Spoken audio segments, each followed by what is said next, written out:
Drôle et parfois cinglante, quand elle tient un os, soyez certain qu'elle ne le lâchera pas. Karima Dric. Tu cherches la perle rare, eh bien, voilà ton huître ici qui... Moi, je suis retournée en psychiatrie, imagine-toi d'abord. Préposée en soins mentaux. Elle travaille au vestiaire. Diagnostiquée! Félicitations! J'ai été diagnostiqué cardiaque. Oh my God! T'es rendu où, là, toi? T'es DJ dans un dépanneur? Hein, quand même. Tu sais, je disais que tu avais une année exceptionnelle. On a parlé de cette aventure musicale, cette aventure amicale aussi avec la famille de nuit. Mais évidemment, tu as vécu beaucoup d'émotions avec les 30 ans de La Petite Vie. En fait, c'était le 16 octobre 1993. Il y avait la diffusion du premier épisode. Et là, tu as sorti 6 autres épisodes des années plus tard. Il y a eu un très bel accueil. Comment tu as vécu cette année-là de ressortir, vraiment d'arriver avec les personnages des années plus tard? Comment tu l'as vécu cette année-là? Ah, j'ai vécu ça avec tout le plaisir, tout le bonheur. En fait, c'est plus que du plaisir, c'est du bonheur. Tout le bonheur que tu peux éprouver. Tu sais, c'est comme si je me disais, bon, ben finalement, j'ai une bonne étoile aussi, tu sais, au-dessus de moi, parce que tu peux arriver, puis c'est un peu trop tard, un petit peu trop vite, un peu trop vite, non, mais un peu trop tard, peut-être. 30 ans, on savait pas. Puis finalement, 30 ans plus tard, ben tout le monde était là, tout le monde était encore un membre de la famille pareil, puis tout le monde avait le goût de le faire, puis ça s'est fait vraiment dans le bonheur et dans le talent des comédiens, je dirais, parce que les comédiens étaient tellement là, et étaient tellement impliqués, ont tellement bien travaillé, on était tellement heureux de se retrouver. Tout le bonheur, toute la joie qu'on voit à l'écran était là pour vrai, tu sais, puis ça n'a pas été du tout laborieux, ça s'est fait tout seul. C'était comme dans de la crème fouettée, cette affaire-là. C'était vraiment bien, bien agréable. Et magique, en quelque part. Magique, oui. Il y avait quelque chose de formidable. J'ai vraiment eu une belle année. Je touche du bois. Je me touche. Mais ça a été une très, très belle année à ce niveau, à tous les niveaux. Oui, j'ai l'impression que tu es... tu sais, je regarde professionnellement ce qui s'est passé. J'ai l'impression que tu es dans une belle période professionnellement, puis que, tu sais, on dirait que les gens aussi, le public a toujours été là pour La Petite Vie. Des fois, il y a des critiques à travers les années sur certains de tes projets. Ça a été plus compliqué pour certains projets. Mais j'ai l'impression qu'aujourd'hui, c'est comme si tout le monde reconnaît, tu sais, les critiques, le public, tout le monde est au même diapason et reconnaît cette espèce de... tout ce que tu as apporté, en fait, à la culture québécoise, puis c'est énorme. Tu le ressens-tu, ça? Oui, je le ressens, sincèrement, oui. Tu sais, je peux pas dire non, là, faire de la fausse modestie, mais je sens que les gens aiment ce que j'ai fait, puis j'ai marqué des choses, j'ai marqué l'histoire un peu du Québec au niveau de la télé, au niveau de l'humour.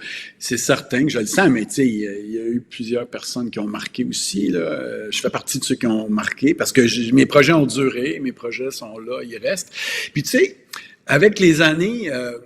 je sais que j'ai fait des choses moins bonnes, des choses... Mais je suis quelqu'un qui aime ça, essayer toutes sortes d'affaires. Ça paraît peut-être pas. J'ai l'air d'avoir fait La Petite Vie pendant 32 ans. Mais j'ai essayé d'autres affaires. Puis il y a des affaires qui ont été moins bien reçues. Il y a des affaires qui étaient dures à recevoir parce que j'étais le gars qui avait fait La Petite Vie. Donc, on voulait toujours avoir La Petite Vie. Puis il y a des affaires que j'ai moins réussi, définitivement. Mais... ça fait partie du chemin d'un auteur. Tu sais, tu peux pas toujours écrire la même chose. Puis j'ai essayé d'écrire d'autres choses, pas pour écrire d'autres choses, mais parce que j'avais envie. J'avais le même crayon, j'étais le même gars. Puis j'ai fait des affaires moins réussies, comme tous les auteurs font des affaires moins réussies, je pense, des fois. Là, mais moi, je suis très heureux de ce que j'ai fait dans ma vie, parce que c'est ça que ça a fait cette année. C'est comme boucler une boucle. Puis c'est comme dire coudonc, je l'ai encore, tu sais. Puis j'aime ça. Puis je l'ai fait quand j'avais envie de le faire. J'ai eu une petite crainte cette année. Je me suis dit peut-être que je suis dans une bulle, puis que le public qui va venir aux enregistrements va être très âgé, puis qu'il y aura plus de jeunes, puis que ça va être juste un créneau, puis que ça va être plus petit dans le sens plus un public vraiment ciblé. Mais c'était pas ça. C'était encore comme avant, sinon plus enthousiaste en quelque part, si on peut dire, parce que les gens avaient tous les codes de La Petite Vie puis embarquaient vite cette année, tu sais, les gens en studio. Puis tu sais, Pourquoi tu on doutes dirait que encore les comme gens... ça? Hein? Pourquoi je doute? Pourquoi J'ai tu doutes toujours encore douté. comme ça? J'ai toujours douté un peu de mes affaires. J'ai toujours l'impression que... J'ai toujours un doute parce que je veux que le monde aime ça, parce que je suis jamais sûr de rien, parce que je vois toujours les défauts de mes choses. Je suis un peu maniaque, un peu perfectionniste, et je suis très sensible à la critique, et j'ai été bien critiqué dans ma vie, mais pas tout le temps. C'est-à-dire que moi, j'ai eu beaucoup de projets qui ont été critiqués au début, au théâtre surtout, certains shows, puis aimés après. C'est un bon signe. Ça veut dire que ça dure. J'ai eu des pièces qui ont été pas mal maganées au début par la critique, mais pas tous les critiques. Les gens pensent que je jaillis les critiques. C'est pas ça du tout. Je jaillis pas les critiques. C'est pas vrai. Il y a des critiques que je trouve très justes, puis il y a des critiques qui ont le droit de dire ce qu'ils veulent. Je sais pas à quoi ça sert des critiques, anyway. Mais c'est une blague. Oui, mais c'est ça qui me fascine. Tu sais, je me dis, non, mais je trouve ça fascinant parce que tu as fait tellement de choses, justement, et le public t'a toujours suivi.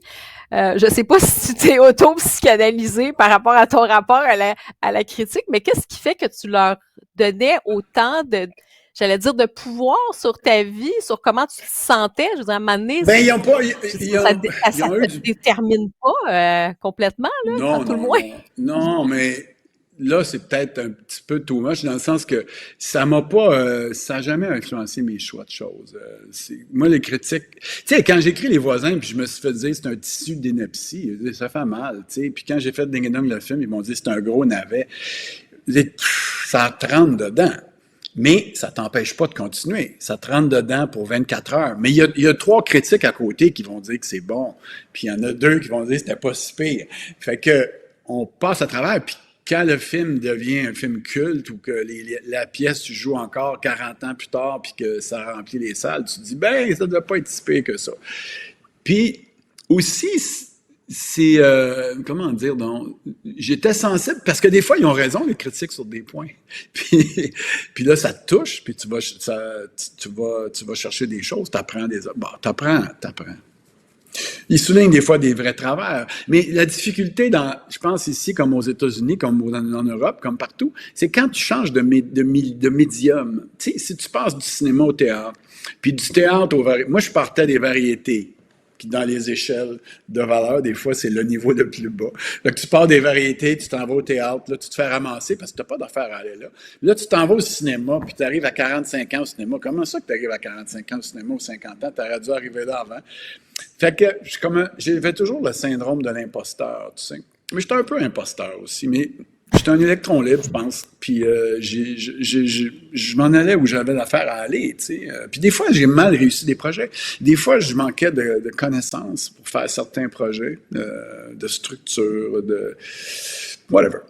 Mais très heureux de ma carrière à date. Très heureux de ce que j'ai fait, vraiment. Je suis choyé parce que je suis aimé de partout, je suis aimé du métier, je suis aimé des gens. Puis j'aime le monde, puis j'aime ma vie, tu sais. J'aime beaucoup ma vie. Ouais, Ce qui est c'est pas beau, pire. ça. Puis, ben, c'est l'essentiel, en fait. Ouais, ouais, c'est assez important.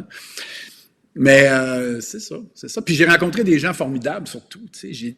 Il y a quelqu'un un jour qui m'a dit, toi, en tout cas, tu as le don de bien t'entourer. C'est vrai. Je suis toujours hyper bien entouré. Puis, c'est vrai, c'est comme un peu ta bonne étoile, finalement, quand tu parlais de ta bonne étoile, puis peut-être cet instinct-là. Puis tu disais que tu aimais ta vie, mais je pense aussi que, bon, le Québec, je te l'ai dit, te l'a bien rendu. Et d'ailleurs, tu as vécu un moment qui était assez touchant. C'était tout récemment, c'était début juin.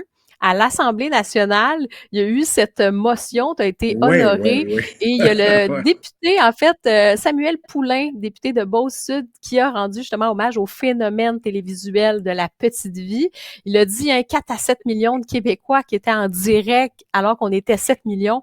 Je vous invite à regarder.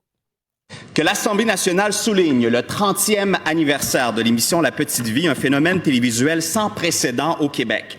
Qu'elle reconnaisse l'apport inestimable de Claude Meunier et de ses nombreux artisans à la culture québécoise et à notre paysage télévisuel, qu'elle souligne les multiples records de codes d'écoute depuis 30 ans, dépassant même le 4 millions de téléspectateurs, Qu'elle note les nombreuses distinctions remportées par La Petite Vie au fil du temps, qu'elle mette en relief le succès de cette émission grâce à une distribution de comédiens parmi les plus marquantes de l'histoire du Québec, qu'elle profite de ce 30e anniversaire pour rappeler son apport inestimable à notre patrimoine culturel québécois.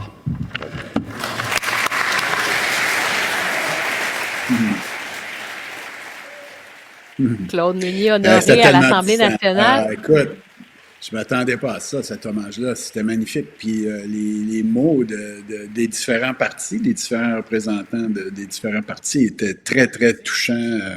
Ça m'a vraiment chaviré un peu. Ouais, c'était magnifique. Donc, 2023-2024, ça représente quoi dans ta vie particulièrement, là, les derniers mois? Tu l'as dit un peu tout à l'heure, mais j'ai l'impression que c'est comme une bulle aussi. Oui, c'est une surprise aussi. Puis à mon âge, tu sais, j'ai 72 ans, c'est de me dire « Hey, c'est pas fini. » Ben pas c'est pas fini, parce que je pensais pas que c'était fini. Tu sais, quand tu fais ce métier-là, t'es en quelque part, t'as ton âge, là. T'as ton âge pour physiquement, puis t'as ton âge. Mais ce que je veux dire, c'est que quand t'es dans ce milieu-là, il n'y a pas des schèmes, là, tu ne rentres pas dans la compagnie à 20 ans, puis à 60 ans, il faut que tu t'en ailles. Là. C'est que, bon, ben, tu peux faire ça jusqu'à temps que tu meurs, jusqu'à temps que tu as le goût, jusqu'à temps que tu as besoin, en tout cas, il y a toutes sortes de jusqu'à quand. Mais moi, ça m'a donné donné un grand coup d'amour cette année-là, un grand coup de motivation, un grand coup, une grosse tape dans le dos pour me dire, ben, coudonc. Fais donc ce que tu as envie de faire. En fait, je suis un peu rendu là. Fais donc ce que tu as envie de faire, en autant que c'est bien fait. Puis que si ça parle au monde, tant mieux. Si ça parle moins à certains, c'est pas grave. Tu parles, tu as envie de dire ce que tu dis, mais sans vouloir être en avant. Tu sais, je veux juste continuer à être qui je suis. Puis la famille de nuit, ça ressemble à qui je suis, curieusement. Ça a l'air du Paul et Paul 2024. Si tu voyais le spectacle, ça ressemble à du néo Paul et Paul. Mais j'essaie pas de refaire Paul et Paul. Je suis qui je suis. Je fais ce que j'ai à faire. Puis c'est un amalgame, encore une fois. Puis c'est toujours encore un lundi. C'est ce qui est tordant. Ça s'est fait encore des lundis. Toute ma vie a été faite avec des lundis. J'ai tourné les lundis DA, des lundis. J'ai fait La Petite Vie, on tournait des lundis. Puis là, on a joué tous les lundis de l'année. La famille de nuit, c'est tordant. Je suis un gars du lundi. Ouais.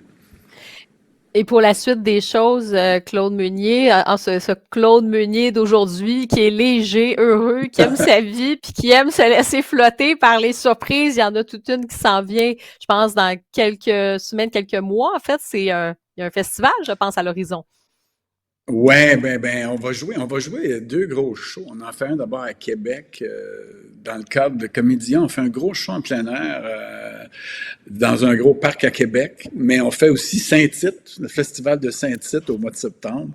Ça, on a très hâte parce qu'on est un band western et on s'en va jouer du western, puis on va jouer aussi, comme je disais, à Québec. On fait 2 gros shows cet été, ce qui est étonnant. Fait que c'est ça, c'est vraiment du gros plaisir à l'horizon. Ben, en tout cas, moi, j'invite tous les auditeurs, les auditrices à aller écouter justement le groupe La Famille de nuit, Seul dans ma tombe. C'est très bon. Vous allez avoir, je pense, beaucoup de plaisir à découvrir cet univers musical, ton univers aussi. Puis d'ailleurs, on va se laisser avec cette belle chanson. Notre chien est mort. Ben, qu'est-ce que tu veux? C'est la fin de l'entrevue. Notre chien est mort, toi et moi. C'est la fin du couple, dans cette chanson-là. C'est la fin d'un couple. C'est la fin de notre couple audiovisuel aujourd'hui. À la radio. Hey, merci beaucoup, ça fut bref, mais intense, Claude Meunier. Merci très intense beaucoup. et très agréable. Puis salut, à bientôt. Bon été. Bonne été. Bye bye.